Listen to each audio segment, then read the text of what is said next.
Usually when we talk about a medical diagnosis, there's this expectation of absolute clinical precision. Right, yeah, like engineering. Exactly. It's like engineering. You fall off a bike, you break your arm, and the x-ray shows that jagged white line on the black film, right? And the doctor just points a pen at it and says, there it is, that's the problem. It's totally binary. I Yeah. mean, it's either broken or it's not. The evidence is right there in front of you. Right. It's super clean. But then you step into the world of the human mind. You start talking about neurodevelopment or trauma or chronic anxiety, and suddenly that x-ray machine is just useless.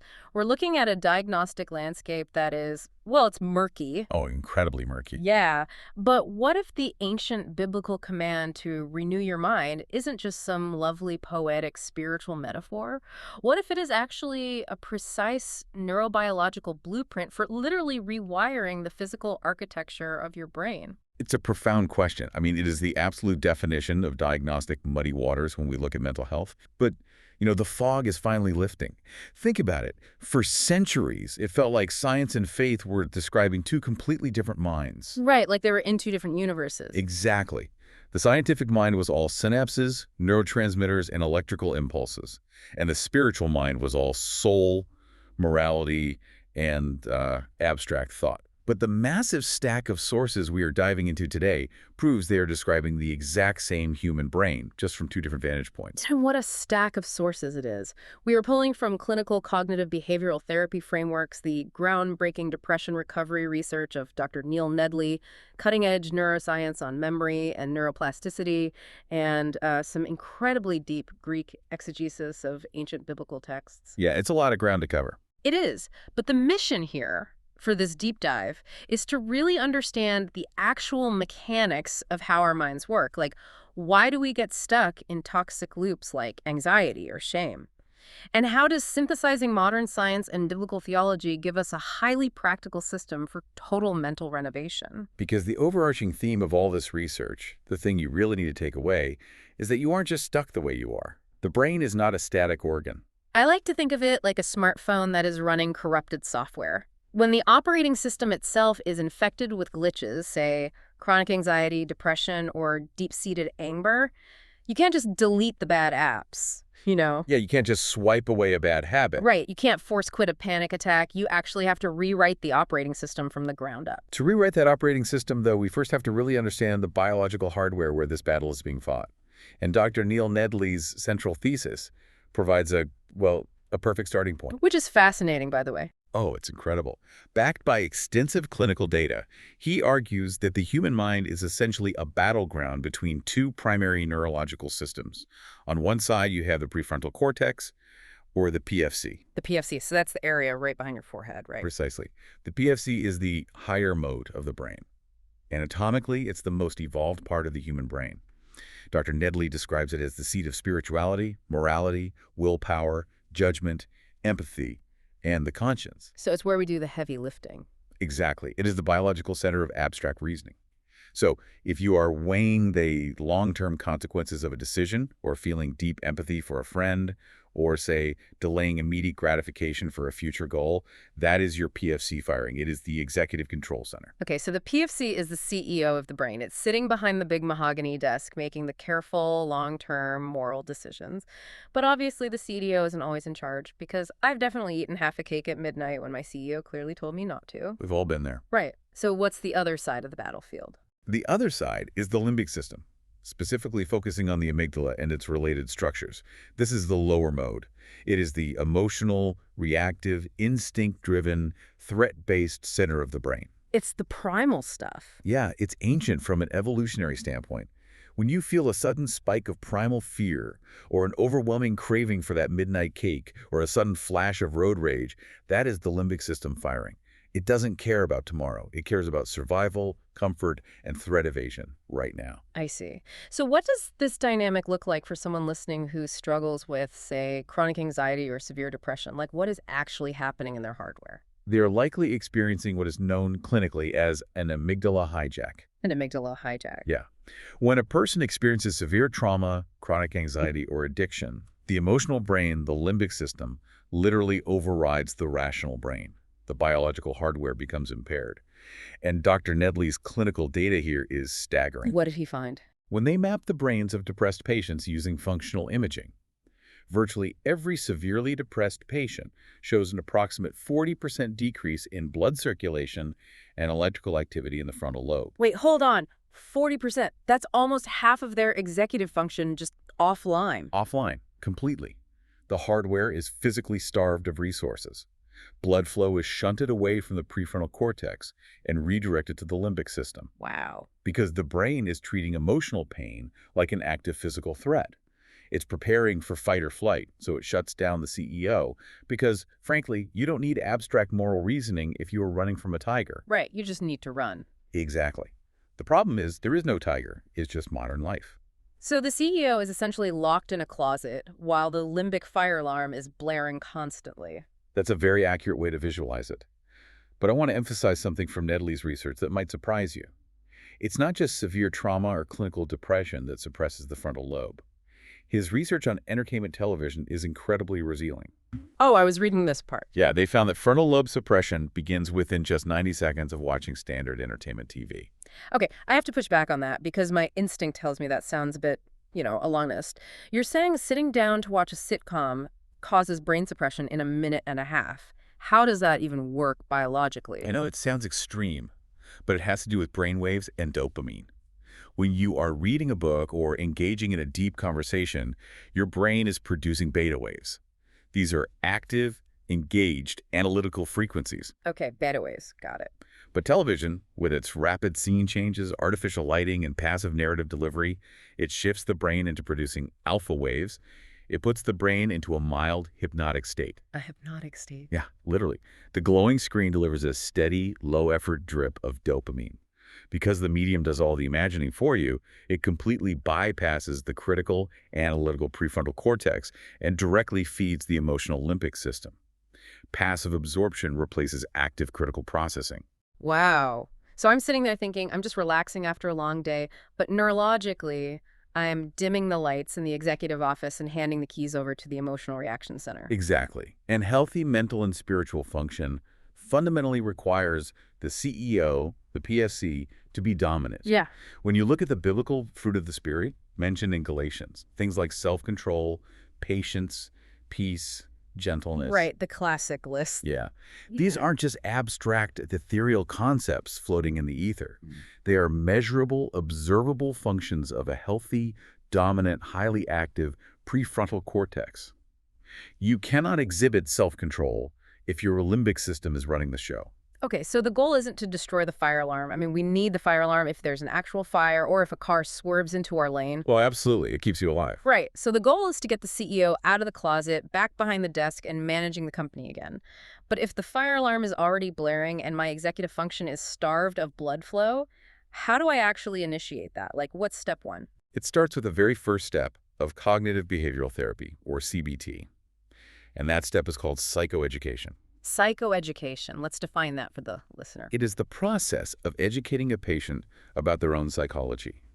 It's learning how your mind is deceiving you.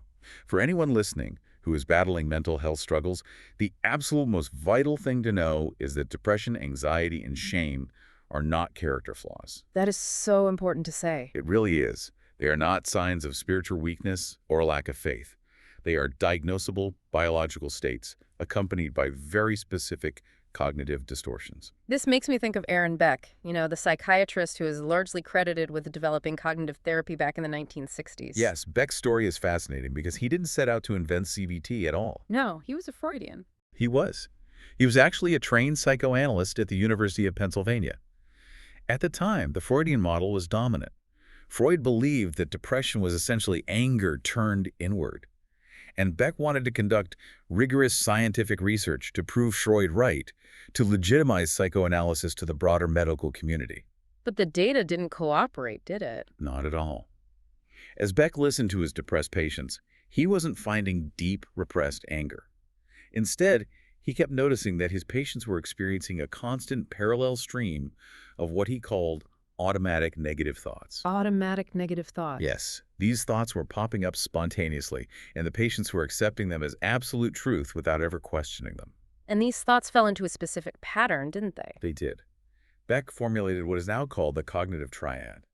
He found that depressed patients universally held a negative view of the self, a negative view of the world, and a negative view of the future. So it's like a complete blackout. Exactly. The internal monologue was always, I am worthless, the world is fundamentally cruel and unfair, and my future is completely hopeless. Beck had a massive realization here. These thoughts weren't just symptoms of the depression.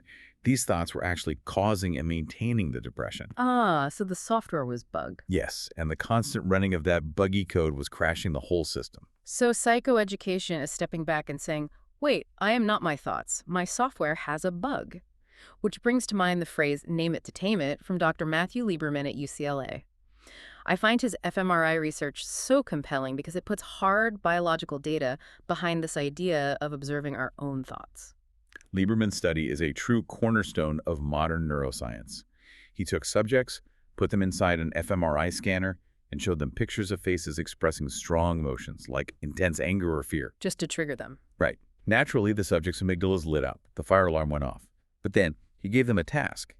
He asked them to simply identify the emotion by choosing a label on a screen. So they just had to name what they were looking at. Just name it. And the moment the subjects cognitively labeled the emotion, saying, that is anger, or internally, I am feeling fear right now, the fMRI showed a sudden, measurable decrease in amygdala activity. Just by giving it a name, that's it. Just by naming it. Because to access language and categorization, your brain has to boot up the prefrontal cortex. By forcing the brain to find a word for the feeling, Lieberman proved that you physically force the CEO to step out of the closet and evaluate the fire alarm. You have to name the distortion to rob it of its raw emotional power.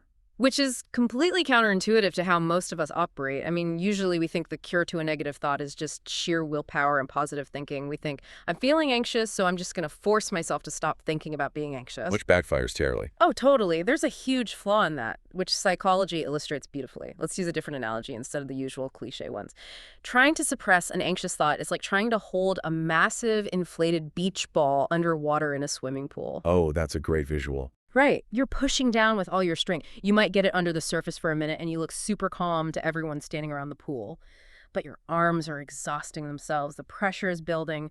And eventually you slip and that beach ball violently explodes out of the water, hitting you right in the face. Exactly. Suppression doesn't eliminate the thought. It just builds pressurized rebound effects. Yes. Suppression is an act of brute force that the brain eventually rejects. Naming it, however, is an act of observation. You pull the beach ball out of the water, hold it in front of you and say, this is a beach ball. It's full of air. It can't hurt me. I love that. And if we connect this to the bigger picture, we see this exact same framework of psychoeducation mapped out thousands of years ago in biblical texts. Look at the Psalms of Lament. Oh, the Psalms of Lament are incredible. People tend to think the Bible is just a collection of happy, sanitized proverbs, but then you hit something like Psalm 88. Psalm 88 is widely considered the darkest psalm in the entire collection. The writer is in profound agony. He feels completely abandoned by God.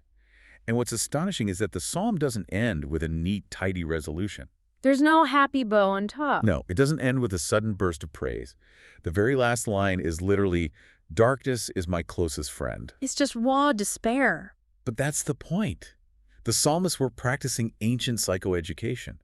They were naming their despair, their anger, their feelings of total abandonment. They weren't suppressing the beach ball. They were holding it up for God to see. Wow. Naming your pain, acknowledging the depth of your cognitive distortion, is not a sign of faithlessness.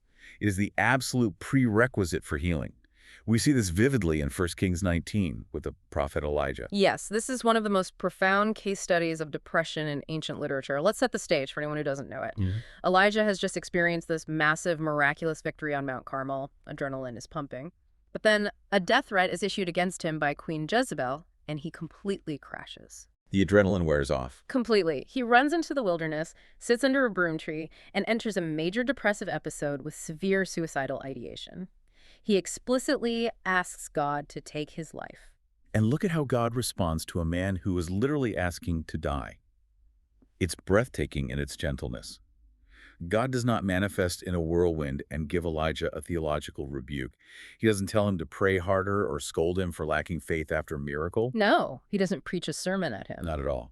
What does God do? He gives him sleep, He gives them freshly baked bread. He gives them water. God provides deep restorative physical care first. He addresses the biological exhaustion of the hardware before he ever addresses the cognitive distortion of the software. I love that. God operates like a trauma-informed physician. He knows the amygdala is hijacked, so he calms the nervous system first. So what does this all mean for us, for the listener? It means psychoeducation and lament aren't about wallowing in our misery. They are about brutal honesty. The prophet Jeremiah said the human heart is deceitful above all things. We cannot trust our own broken operating system to diagnose itself. When the software is bugged, every diagnostic scan it runs on itself will come back compromised. That's incredibly well said. We need an outside framework, whether that's the clinical structure of CBT or the objective truth of Scripture, to accurately diagnose our internal hardware failures. Which brings us to a critical junction. Okay, I've named my anxiety. I've realized my cognitive triad is skewed. The amygdala is calming down because I've labeled the feeling. But naming the weeds in my garden doesn't plant new flowers. No, it just leaves you with bare dirt. Exactly. How do we actually change the landscape? For a long time in the scientific community, the consensus was incredibly pessimistic. It was believed that the adult brain was hardwired. Once you reached a certain age, your neural pathways were set in stone. If you were an anxious person, well, you'd always be an anxious person. You were basically stuck playing the hand you were dealt. Yes. But then came the discovery of neuroplasticity. This is arguably the most important neuroscience discovery of the 20th century.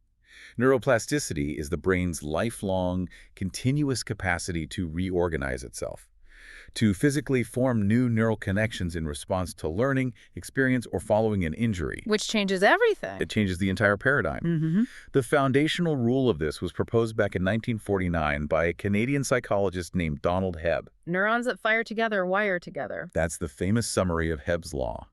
If you repeatedly activate two neurons at the same time, the physical connection between them grows stronger. Wait, I really want to visualize this for the listener. What does that actually look like on a cellular level? When I have a thought, am I literally carving a physical path in my brain? You are.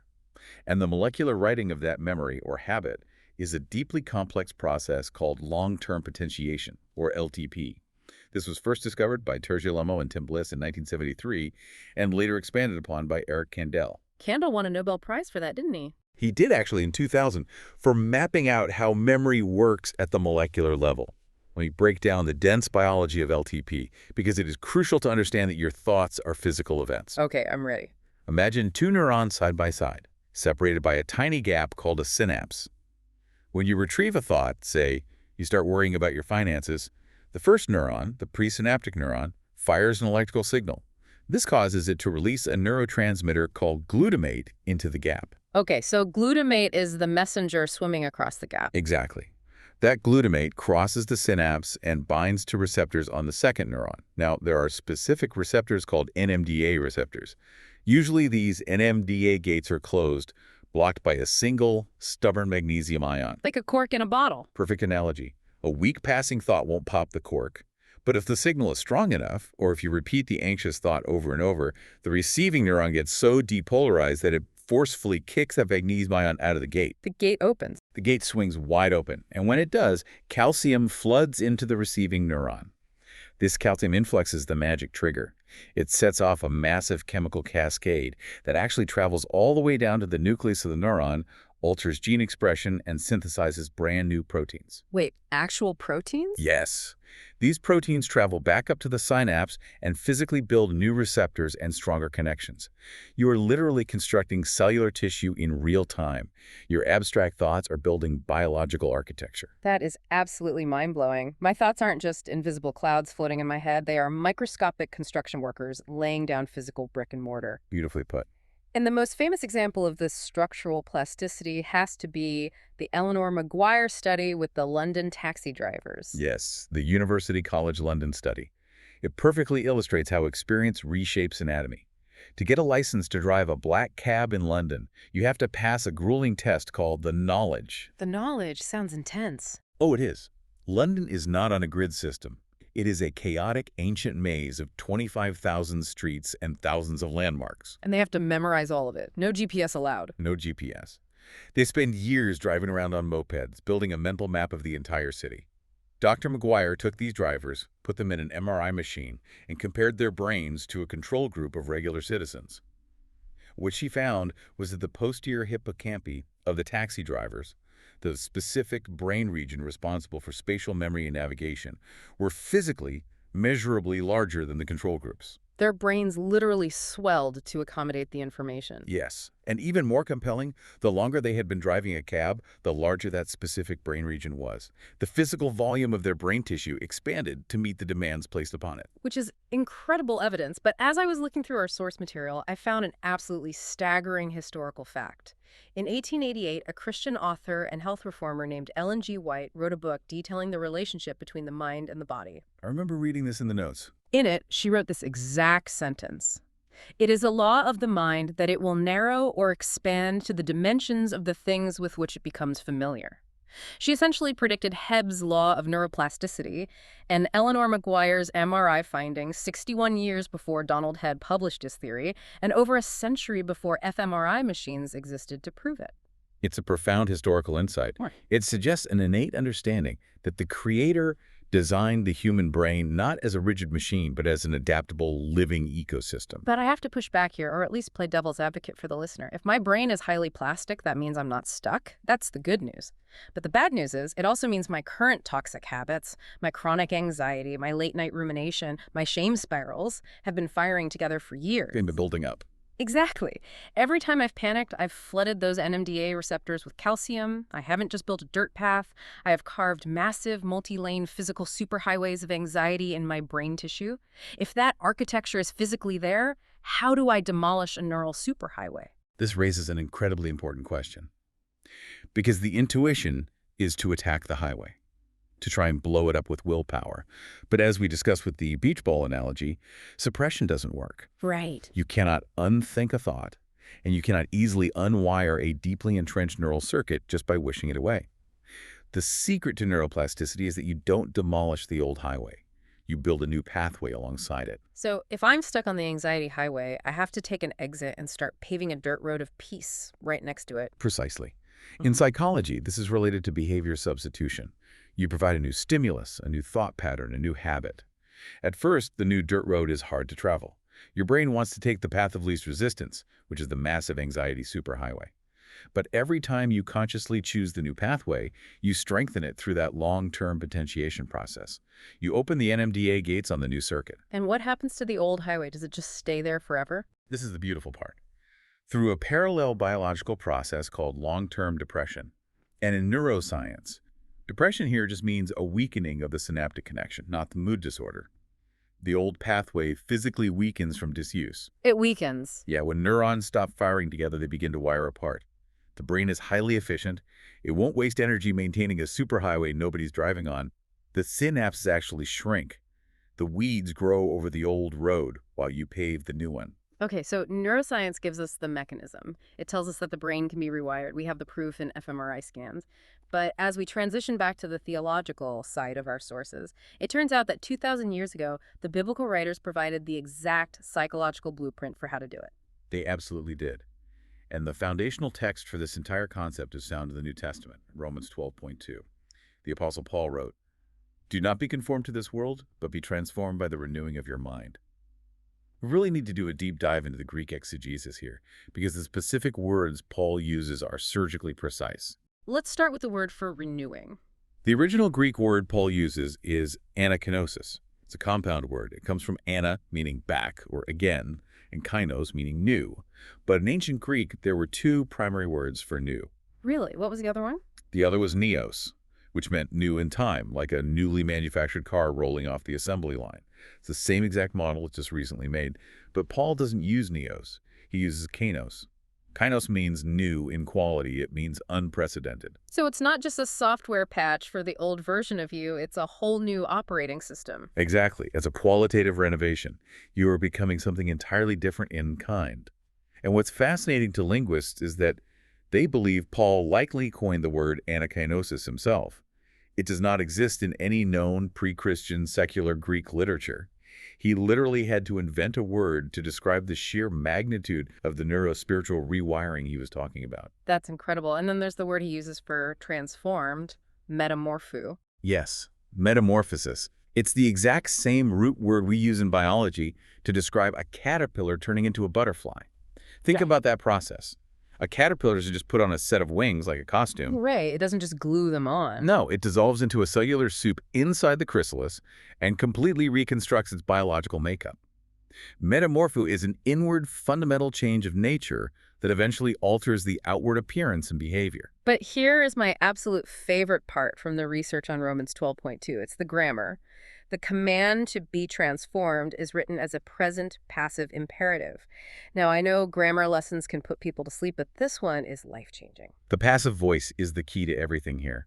Explain why that matters. Well, an imperative is a command, right? Like clean your room. But a passive imperative means you are being commanded to let something happen to you. You are not the primary agent doing the transforming. You can't reach inside your own skull with a wrench and manually rewire your own NMDA receptors purely by sheer willpower. No, you can't. The theology here asserts that the Holy Spirit is the agent of transformation. Your job is simply to continuously, that's the present tense part, an ongoing action position yourself to receive the renovation. It provides profound psychological relief. So many people are exhausted trying to fix their own broken minds with their own broken minds. This grammar says you don't have to generate the power to fix yourself. You have to submit to the process of being fixed. I was trying to think if there is a biological equivalent to this idea of passive transformation, and it led me to the neurobiology of the default mode network, or the DMN. Let me try to explain this from the ground up because it fits so perfectly. Yeah. Your brain has different networks depending on what you're doing. If you were doing a math puzzle, your executive networks are highly active. But when you finish the puzzle, put your pencil down and just stare out the window when you are resting, daydreaming, or just passively existing, your brain doesn't turn off. It switches over to the default mode network. Right. The DMN is essentially the brain's idling engine. Exactly. But here's the catch. For many of us, our DMN is calibrated to a ruminative mode. When we zone out on our commute, our brain automatically starts playing the greatest hits of our anxieties, our regrets, and our fears. If we just let the DMN run wild, we are passively conforming to the world's anxiety. We conform by default. Right.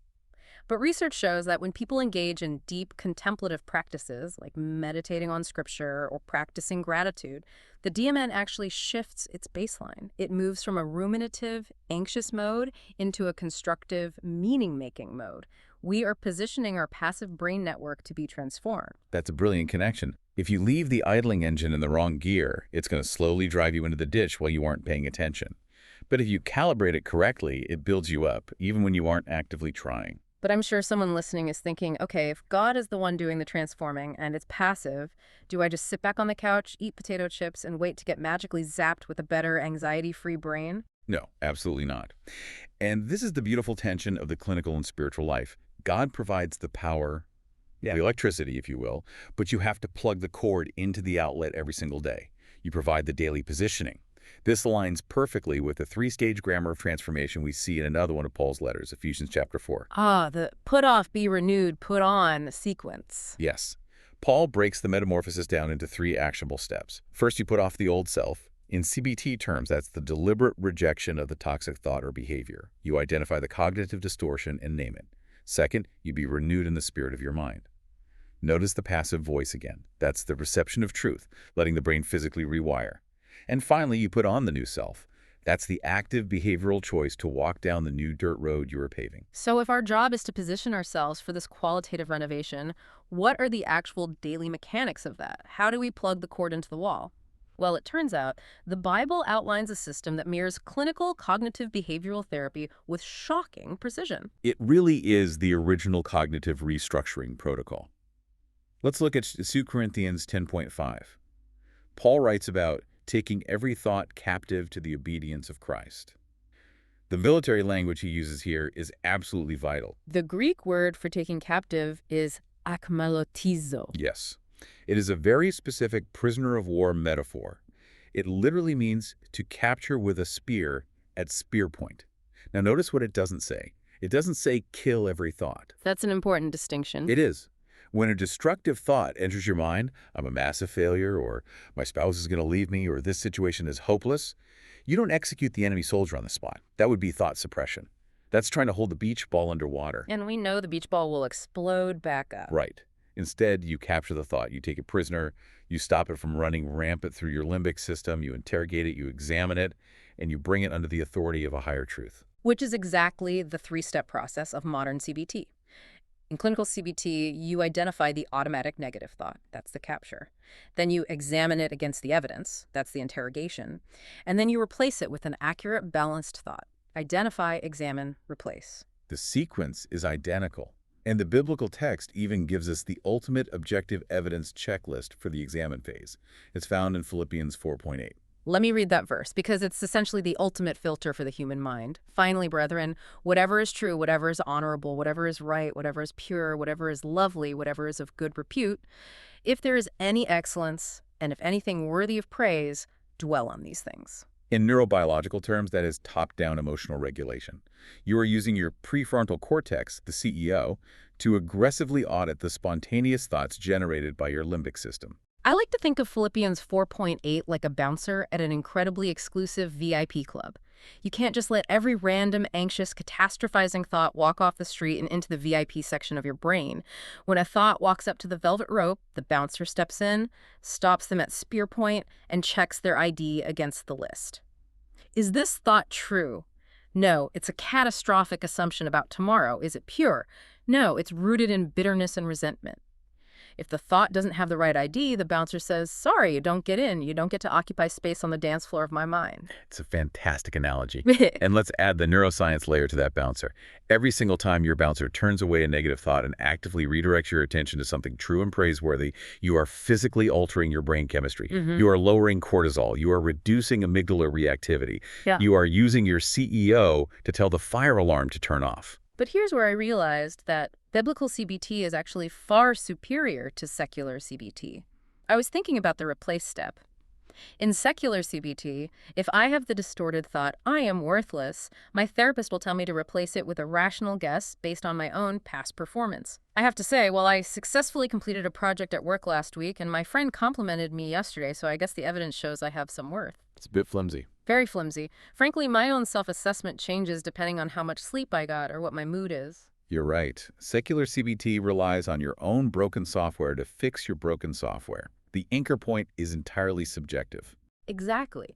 But in biblical CBT, I don't replace the lie with a rational guess based on my spotty resume. I replace it with a divine guarantee. I replace I am worthless with Romans 8.1. There is therefore now no condemnation for those who are in Christ Jesus. Or I replace it with Ephesians 2, which says, I am God's masterpiece. I am replacing the distortion with an objective, external, unshakable reality backed by the very character of the Creator. The bouncer isn't just turning away a bad thought, he's replacing it with a royal VIP guest. And that brings us to the ultimate practical question for the listener. We have the theology of transformation, we have the Philippians 4.8 filter, and the 2 Corinthians 10.5 capture mechanism. But how do we permanently write this into our neural tissue? How do we lay the asphalt on that new dirt road so that peace becomes our automatic default response? How do we get the VIP guest to move in permanently and take over the club? Yes. The hard truth is that passive reading does not change the brain. If you just read a Bible verse on your phone screen, nod your head, and immediately scroll to your email, the neuroplasticity barely engages. The NMDA gates don't open. The biblical mechanism for real structural change is found in the ancient Hebrew word haga, which we see in verses like Joshua 1.8 and Psalm 1.2. In English Bibles, it is usually translated simply as meditate. But I want to clarify this immediately, because when modern people hear the word meditate, they immediately picture sitting cross-legged, doing breathing exercises, and trying to completely empty their mind. That's not what this is, right? Not at all. That is Eastern mindfulness meditation, which is often about detachment and emptying the mind of all thought. But biblical haga is the exact opposite. It literally means to mutter, to murmur, to speak in a low voice, to actively chew on something. The root of the word is actually used elsewhere in the Old Testament to describe a lion growling and chewing over its prey. A lion growling. Yeah, it is highly cognitively demanding. It requires actively filling the mind, not emptying it. Let's break down the learning science of Haga, because when I looked at the research, it maps perfectly onto what modern cognitive psychology knows about how the brain retains information.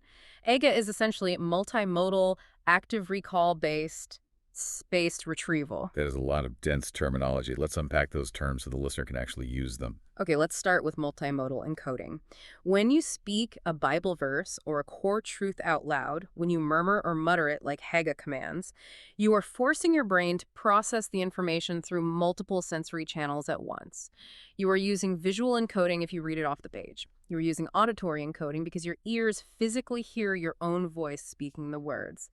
And you are using kinesthetic or motor encoding because the muscles in your jaw, lips, and tongue are physically moving to form the shapes of the words.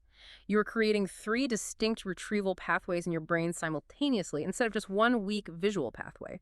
It creates a profoundly denser, more robust neural network. And then there's the concept of active recall. Active recall means you are forcing your brain to pull the information from memory rather than just passively rereading it. Because rereading is kind of a trap, isn't it? Oh, absolutely. Rereading feels productive, but it's an illusion of competence.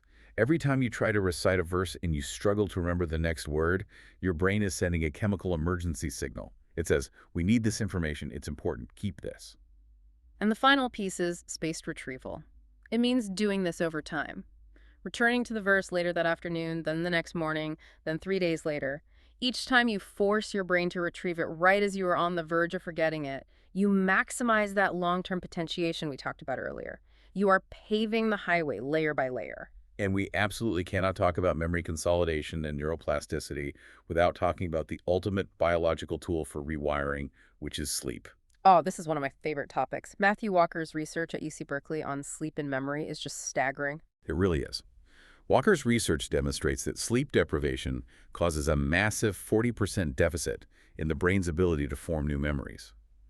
Sleep is not just biological downtime. It's not like turning off a computer. It is a highly active, complex neurological state. During the deepest phase of sleep, which is called slow-wave sleep, your hippocampus, the brain's short-term memory center, is incredibly active. It takes all the experiences, the verses, the emotional processing you encoded during the day, and it literally hits replay at high speed. It replays those memories to the neocortex, transferring them from temporary short-term storage into permanent long-term cortical architecture. It's like the hippocampus is a little short-term USB thumb drive you carry around during the day, and during sleep, you plug it in and it downloads everything to the massive hard drive of the neocortex. Precisely. And if you don't sleep or if your sleep is fragmented, the USB drive basically gets wiped before the download finishes. You lose the structural gains of the day. Which maps so perfectly to Psalm 4.8. The psalmist writes, "In peace I will lie down and sleep, for you alone, O Lord, make me dwell in safety." If you want to optimize your brain for rewiring, the best thing you can possibly do is review your memorized scripture practice Haga right before you go to bed. You load the USB drive with God's objective promises, and then you go to sleep and let the Holy Spirit and your hippocampus download it into your permanent neural tissue while you rest. It is the literal biological fulfillment of the command to meditate day and night. You meditate during the day, and your brain physically builds the architecture during the night. I know someone listening right now is pushing back in their head. I can hear it. They're thinking, this all sounds amazing for people with great brains, but I'm older, or I have brain fog, or I just have a terrible memory. I try to memorize verses and I fail. I get frustrated. I forget the words. I just feel like I don't have the cognitive horsepower for this. What do you say to the person who feels like they are failing at Haga? What is absolutely vital to understand here is that the goal of this process is not achieving a perfect memory score. The neuroplasticity doesn't require a 100% on a spelling test. The very act of trying to remember that frustrating struggle you feel when you are reading for the word and it's on the tip of your tongue is the exact trigger for the release of a protein called BDNF. Brain-derived neurotrophic factor. Exactly. BDNF is essentially miracle grow for the brain. It promotes the survival of existing neurons and encourages the growth of brand new neurons and synapses.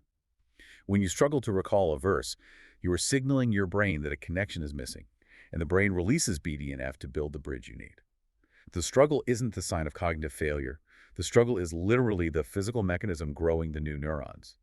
Even if you never get the verse perfectly memorized, the daily effort of Haga is still physically healing your frontal lobe, increasing your cognitive reserve, and pulling the CEO out of the closet. I love that so much. The struggle is the rewiring. The effort is the evidence of transformation. Well, we have covered massive ground today. Let's pull all these threads together. We've seen how the brain is a literal biological battlefield between the prefrontal cortex, the CEO of abstract thought, and the limbic system, the emotional fire alarm. We've learned that we must name our cognitive distortions through psychoeducation to rob them of their amygdala triggering power. We discovered the incredible hope of neuroplasticity, too. The fact that our brains are not fixed, and that through long-term potentiation, we can pave new neural highways. And we saw how the biblical CBT of Romans 12.2, so Corinthians 10.5, and Philippians 4.8 gives us the exact system to capture our thoughts at spear point. We do all of this through the active multimodal practice of Hebb, letting the Holy Spirit rewire our literal anatomy even as we sleep. And if we connect all of this to the bigger picture, the message for you listening is one of profound hope. You are not stuck with the mind you have today. Whether you are battling severe clinical anxiety, deep depression, a persistent lack of focus, or just the overwhelming noise of a distracted digital world, you have both the biological hardware and the spiritual tools to undergo a complete qualitative renovation. The anakainosis, the metamorphosis, the image of God in your mind can be and is being restored. We've talked a lot today about neuroplasticity, about how Donald Hebb showed us that neurons that fire together wire together, and how your abstract thoughts literally, physically build your cellular brain architecture in real time. Every thought is an action. So I want you to think about this as you go about the rest of your day, as you drive to work, or as you lay your head on your pillow tonight. If every single thought you have is a physical brick, and your daily habits are the mortar, what kind of physical house are you building in your mind right now? And more importantly, who are you inviting to live in it?